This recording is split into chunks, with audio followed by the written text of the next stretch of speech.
এটা গরুর গোশ, আকিকার গোশ। এটা উজরি আলু হচ্ছে খালি করা হয়েছে।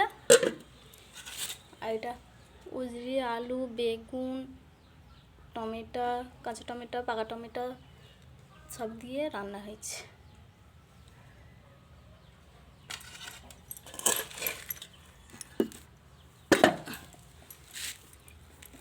বিরিয়ানিটা একটু ভেজে রেখে দেবো, নষ্ট করলে হবে।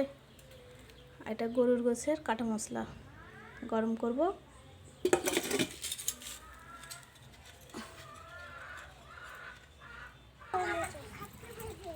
ভাত হচ্ছে,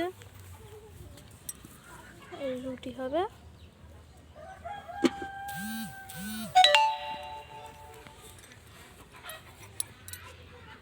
আজকের মতন এই অবধি, আর কিছু না।